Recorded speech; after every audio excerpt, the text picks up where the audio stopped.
Alright, so this video is mostly going to be about the story of Alfred Rosenberg's diary, which is basically, he was known as like the intellectual high priest of the Nazi regime, basically. And his diary has a pretty interesting story in and of itself. It was lost for 68 years.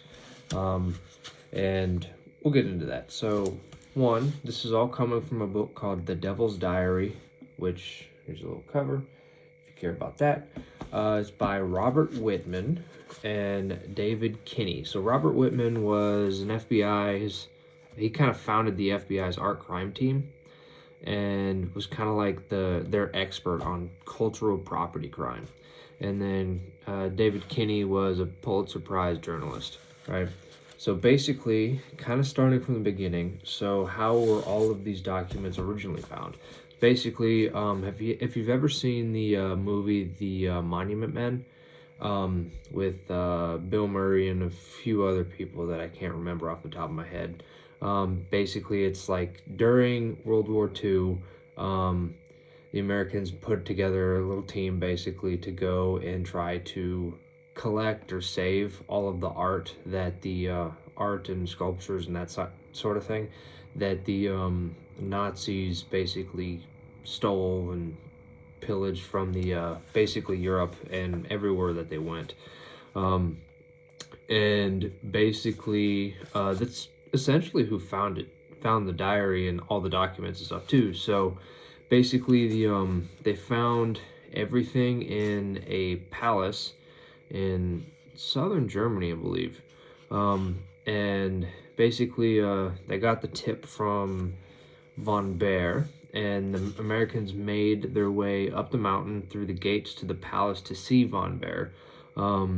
The Nazi escorted them 5 stories below ground, were sealed behind a false wall of concrete. A motherlode of confidential Nazi documentation was hidden. Basically, the papers in this vault that they found underneath this palace belonged to Alfred Rosenberg. He was known as Hitler's chief ideologue and an early member to the Nazi Party.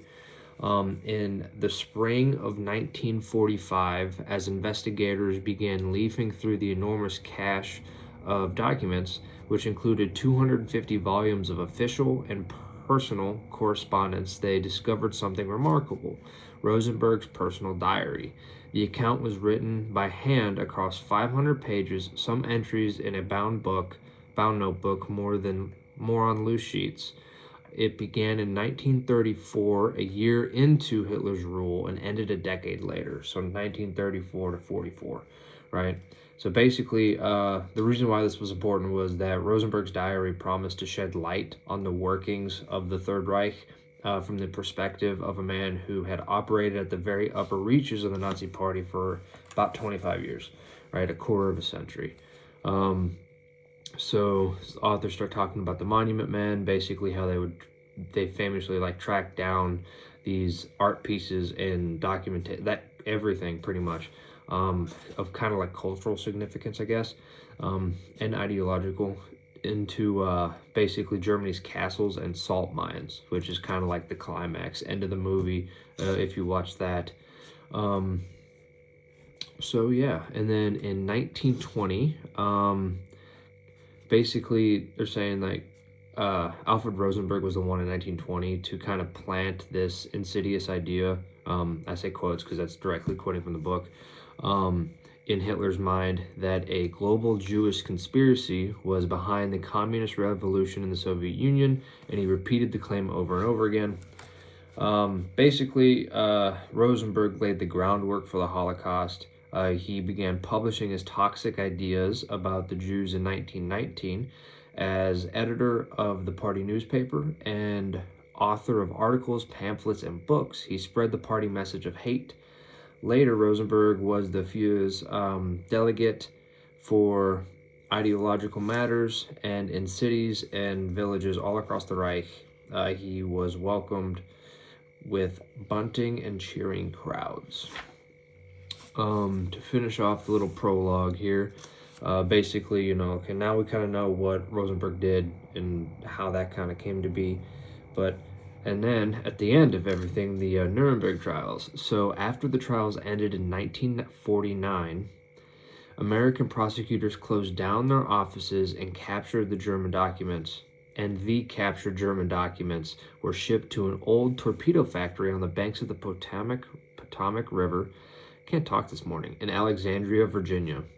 There, the papers were prepared for filing with the National Archives, microfilms were made, and eventually most of the originals were sent back to Germany. But nothing happened to the bulk, but something happened to the bulk of Rosenberg's secret diary. It never arrived in Washington. It was never transcribed, translated, and studied in its entirety by Third Reich scholars. 4 years after it was unearthed in the Bavarian Palace vault, the diary vanished. And basically, this is where we start to learn kind of the characters in a way that aided in this. So this is where we start talking about Robert Kempner. Basically, he was a prosecutor at the Nuremberg trials, major Jewish prosecutor during this time, right? So basically, he used to be a government employee in Germany until he lost his post in 1933 because he was Jewish, a liberal, and an avowed opponent to the party. So he lost his post, as did basically all of people in that, I don't know, demographic, I guess.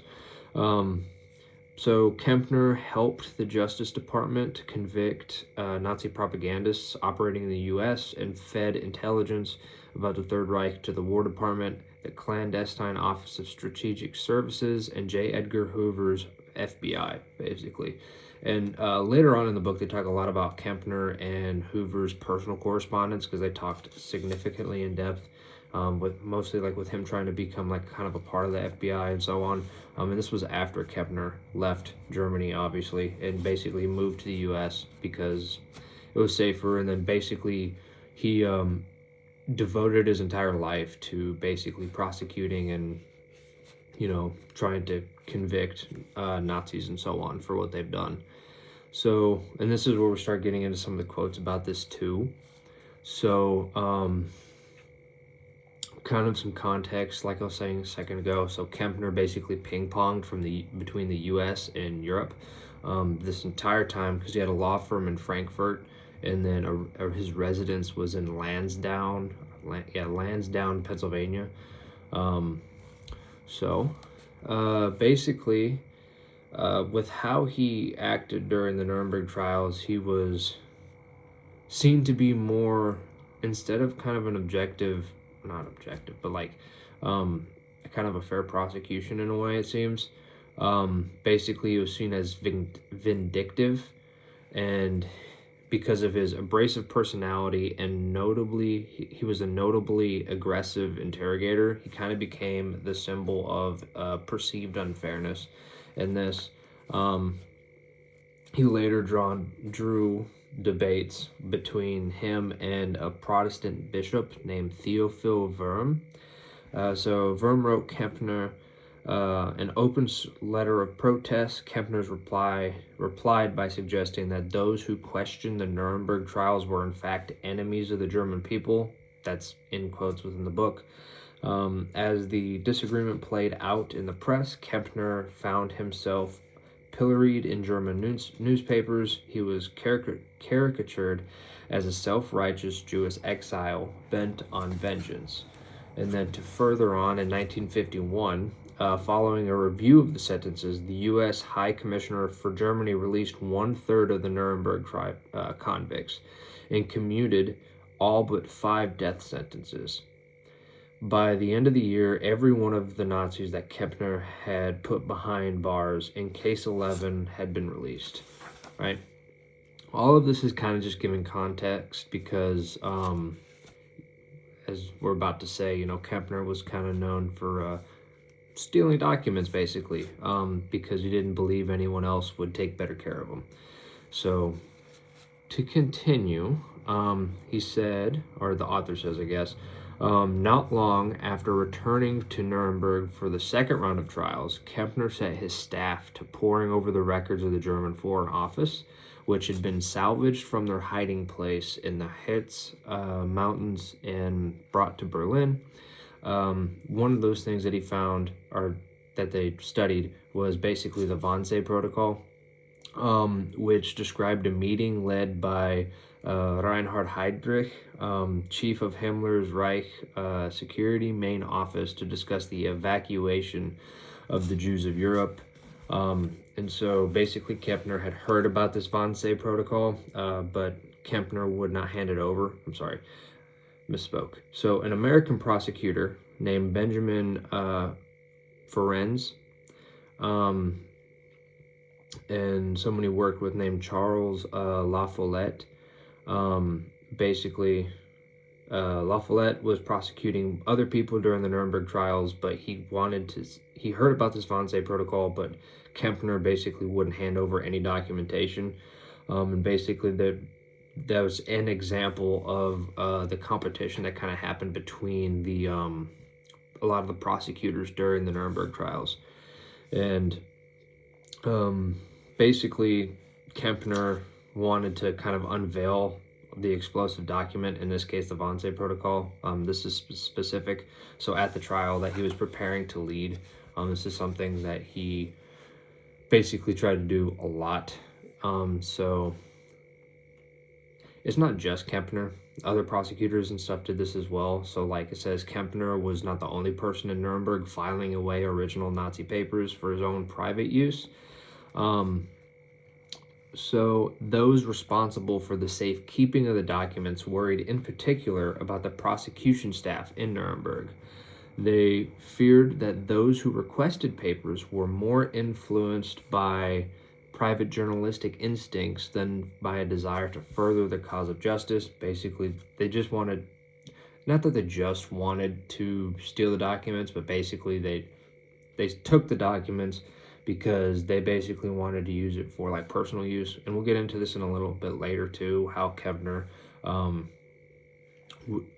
basically stole Rosenberg's diary from the documents in Nuremberg, and then basically just never returned it. And he would, like, in his own kind of like private publications that he did on his own, he would publish pieces, and then at one point he was even cited by a colleague, I guess you could say that. We'll get into it more in a second, but basically he was like, you should put a footnote on the page that says, like, you know, like, a lot more can be found in my stuff, basically trying to kind of open himself up to, I don't know, not necessarily more press, but more success, I guess, by having this kind of like you know, never before seen documentation or published or whatever. Anyways, to continue on about the loss of documents, right? So one key document that vanished was a memorandum by Hitler's military adjutant, Friedrich Hossbach, showing that the Führer was already plotting the conquest of Europe in 1937. Prosecutors had to rely on a notarized copy during the trial because they couldn't get the actual one, right? And then by September 1946, administrators at one of the military document centers had stopped lending originals to the prosecution teams in Nuremberg, fearing they would never get back the 1,000 pieces of evidence they had already loaned out. So just kind of showing the magnitude of like how many of the documents were basically taken. Again, not just from Kempner, this is prosecution teams in general at Nuremberg, allegedly. So to continue,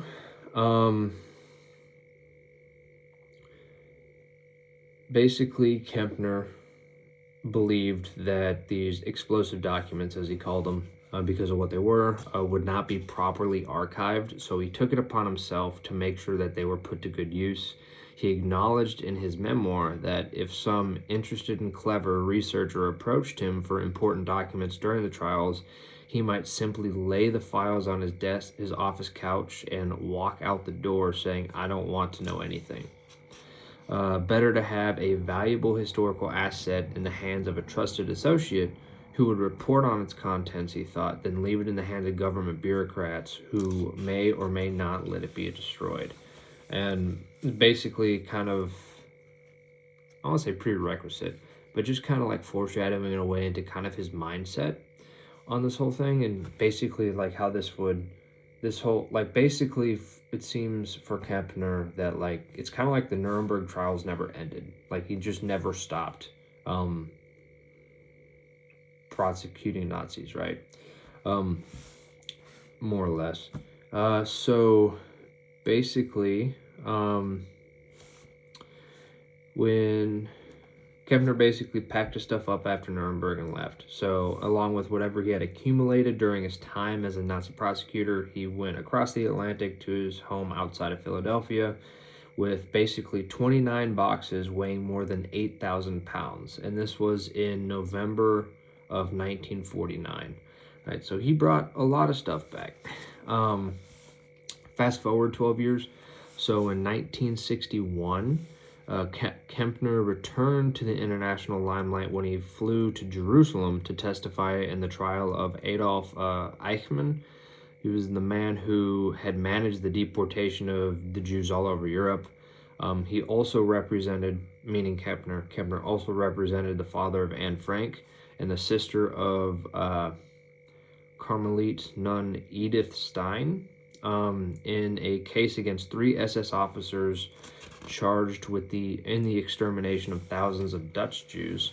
And then basically after, like he kept, like I said, he kept prosecuting and trying to kind of get into this was what he did, right? It's what he does for, you know, his life. And so basically that's basically all he did. So Kempner capitalized on the renewed attention to Nazi crimes by writing a flurry of books about those and other prominent cases for German audiences. He also published excerpts of his Nuremberg interrogations, and in 1983 his memoirs, Ankläger einer Epoche, probably messed that one up. Basically, prosecutor of an era. Like I said, I can't talk this morning for some reason.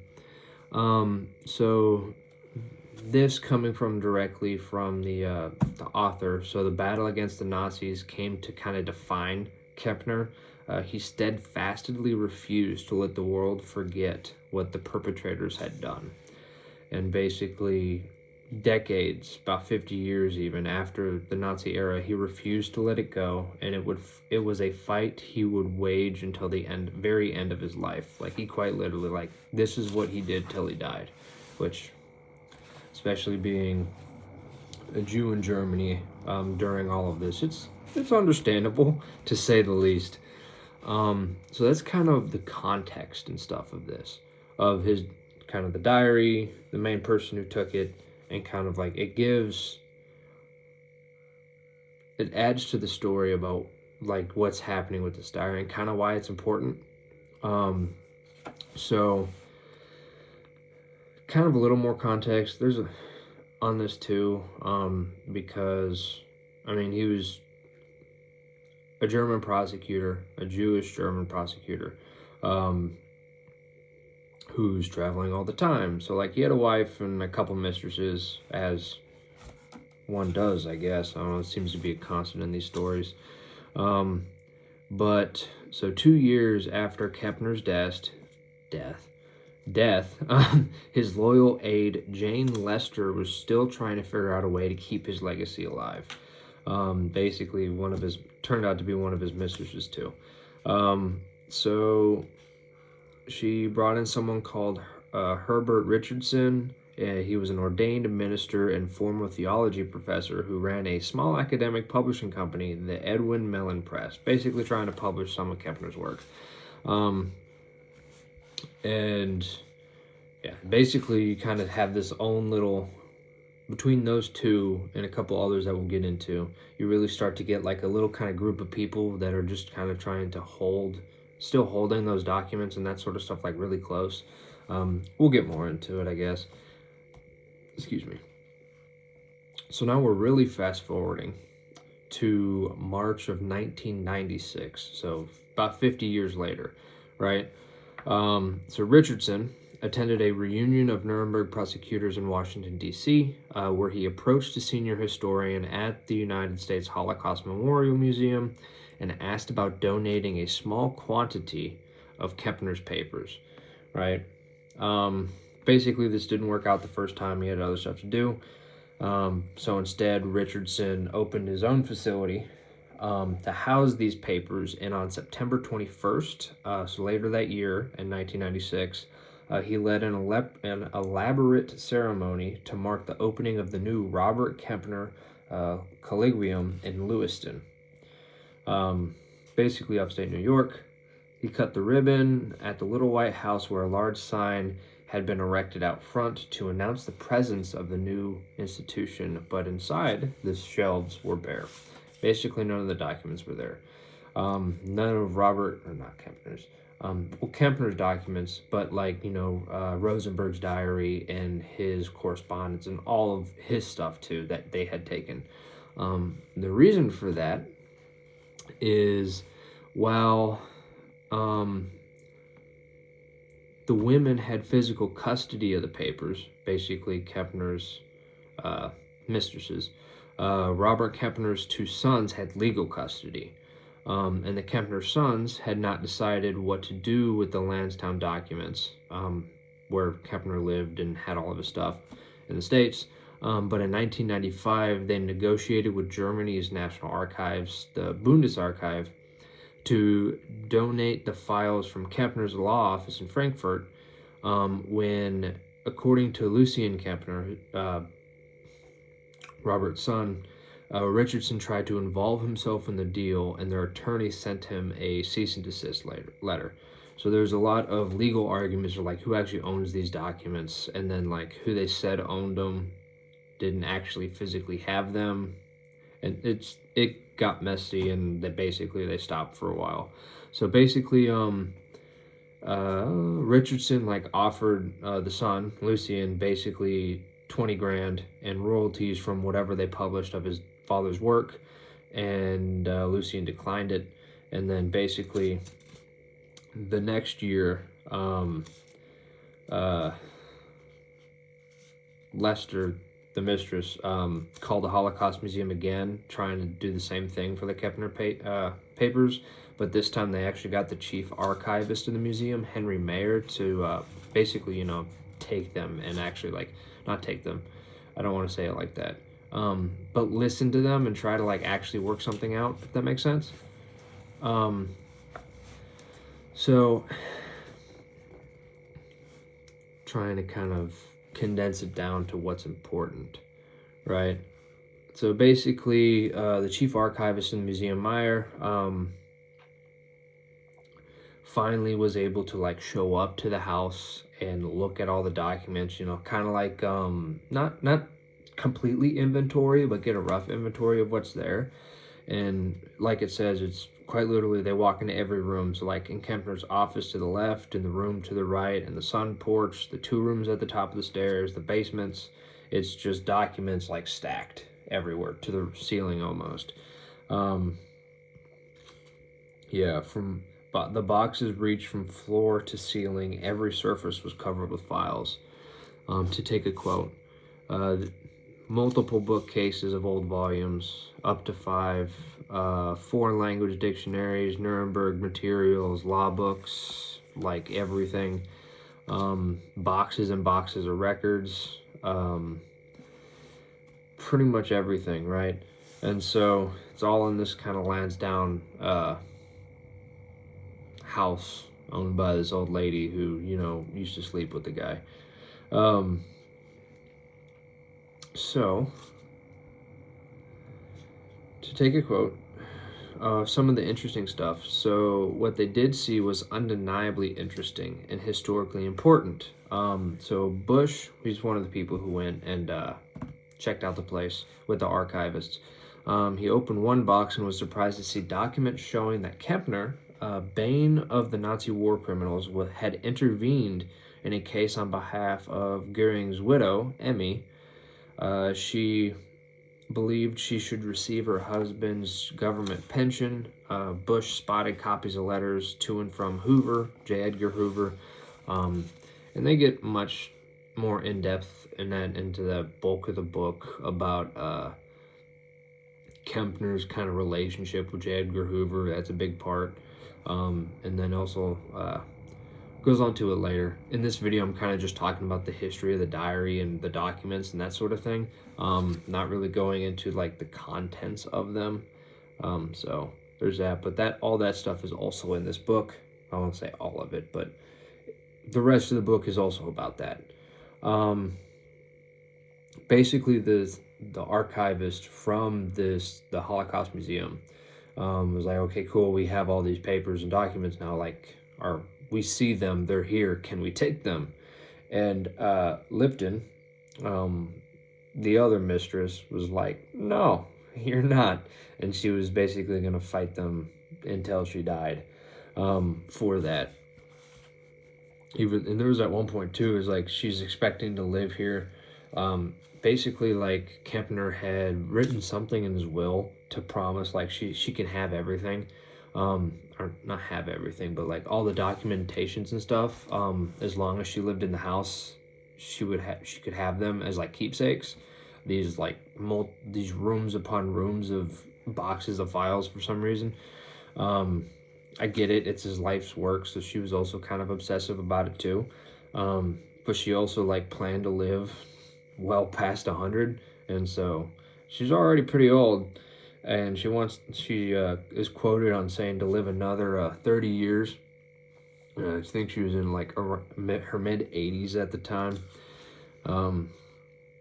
But basically the museum kind of backed off after this, right? Because you had the people who had legal custody, the sons of Kempner, fighting against the people who had physical custody, the mistresses. So they were kind of like, let them figure out their differences on that sort of thing, right? Until they kind of found out that Lipton, the old mistress, went into adult care. Basically, she went to an old folks home, and they kind of found out that the reason all of this was happening, and most of it was through correspondence, it wasn't even in person after this initial kind of meeting, from my understanding. But basically,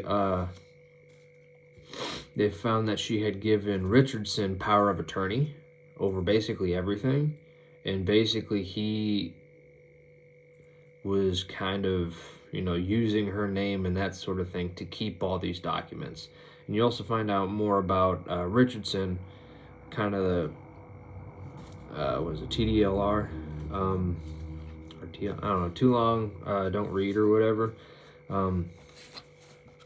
But basically Richardson was kind of a ostracized theology professor who was known to be kind of a loose cannon, lost his job and was kind of completely discredited in his field, and so he kind of had these documents as a final grasp at some credibility, I guess. But he was kind of in charge of his the safekeeping of these now, and basically while the archivists and all of them were gone, he completely cleared the place. So there's that. Basically had to deal with lawyers and stuff. And when they came back, it was completely empty. So naturally, the archivists kind of, called detectives and police, and they find out after talking to neighbors and so on that basically Richardson had visited the house with Lester and Lipton and had cleared it almost in its entirety, right? They had cleared it and put everything in that colloquium that they made, right? And it was locked, so basically they had to get the police in on this, basically force them to open it up. And so all told, the Kempner collection was the largest written estate donated to the museum to date.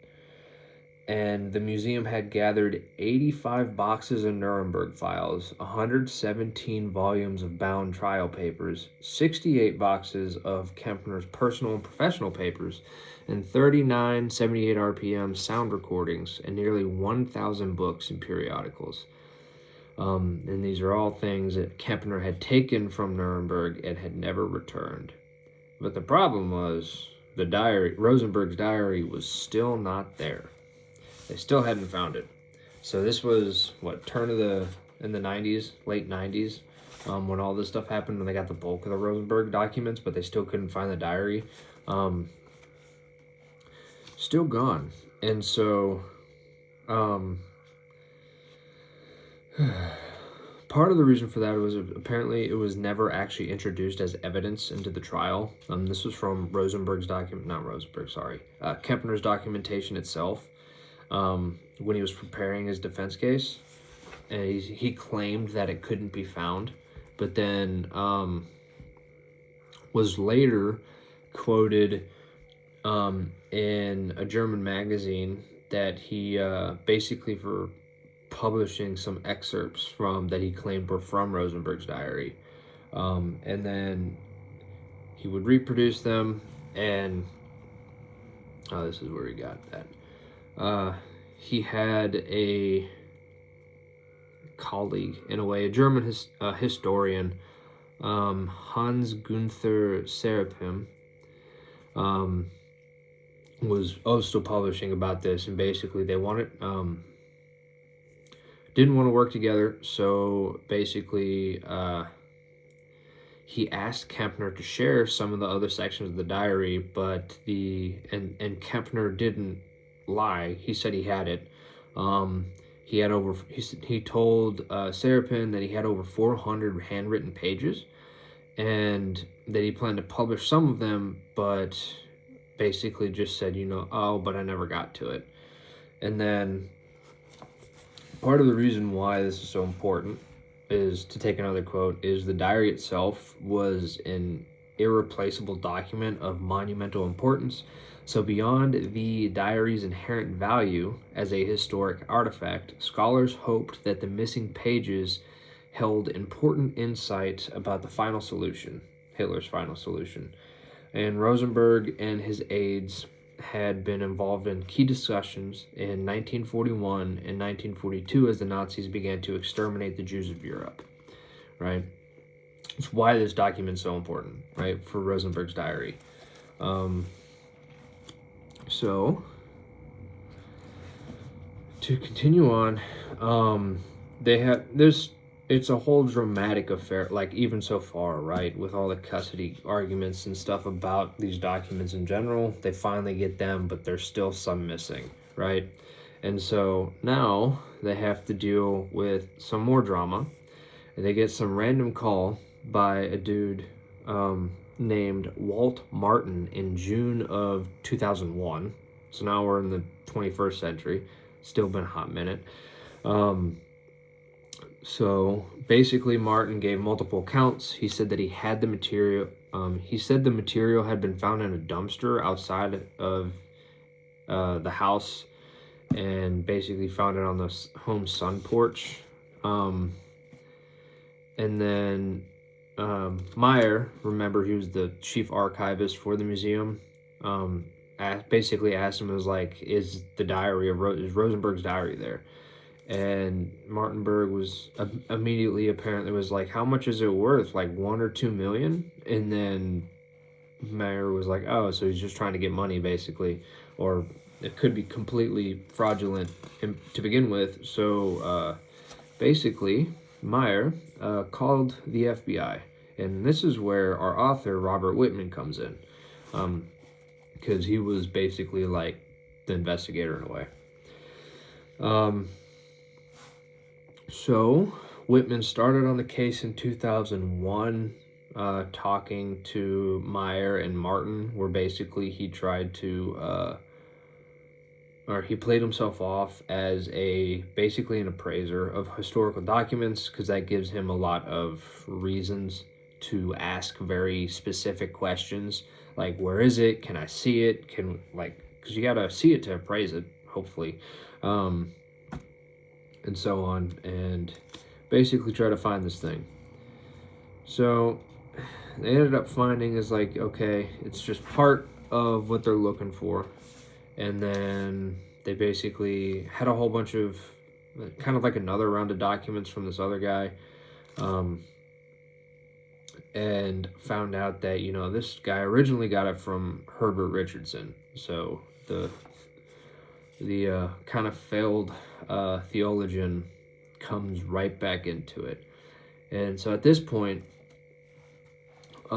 basically the diary is stolen government property that Kempner took from the Nuremberg trials, and then now Richardson is basically hiding it.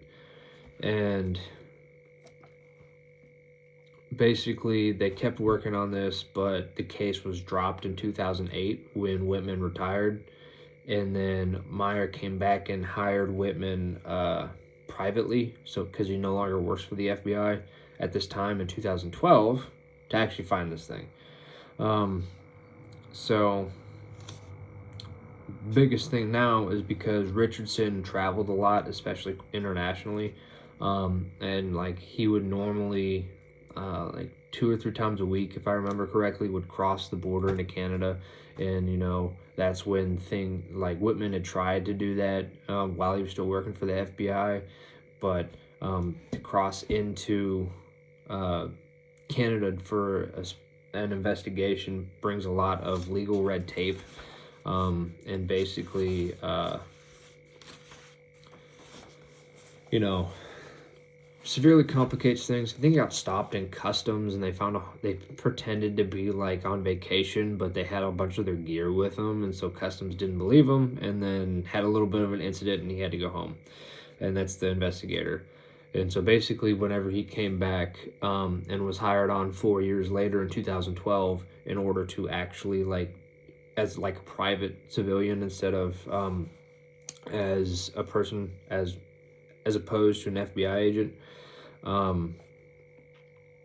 he didn't have all those rules he had to deal with now. He just kind of went into Canada and basically worked out getting it so that Richardson would get stopped pretty much every time by customs trying to get into the U.S.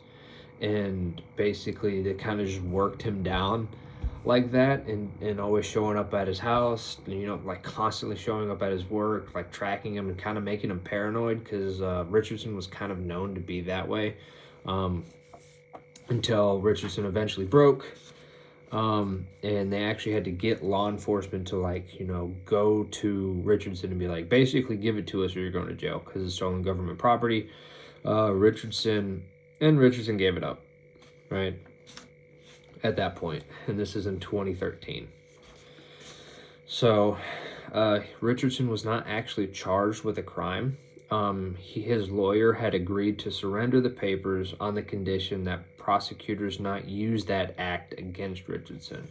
So even though he stole and continued to kind of hide and everything what he did, they didn't prosecute him, at least at this time, in 2013.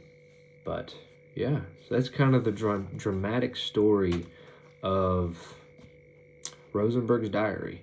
Not obviously not the contents, because there's a lot more interesting stuff in there, but that's not the purpose of this video. It's just kind of the story in general of, you know, how surprisingly difficult it can be to get a diary. So yeah, there's that. If you guys like these types of videos, if you kind of like, you know, a little bit more specific into the history and the story of something too, just let me know. That's what the comments are for. As always, book reviews playlist will be up in the corner for you guys. Yeah. And I don't say this very often, but I always put the link to the books and stuff in the description, at least, so you guys can find it easily if you want to read it as well. It's kind of like the point of the videos too, not just review for the stuff. Again, this video was only about the story of the diary, not the actual contents, and Rosenberg himself. That gets a lot more, we'll say, in-depth and racy. because all the stuff that we just went over is not even, it's like barely 60 pages of a 500-page book. So I just wanted to go a little bit more in depth on that, because I thought it was an interesting story, and it's something, that I don't necessarily do too often. But anyways, I'm going to leave this one here. Please let me know what you guys think, and I'll see you on the next one.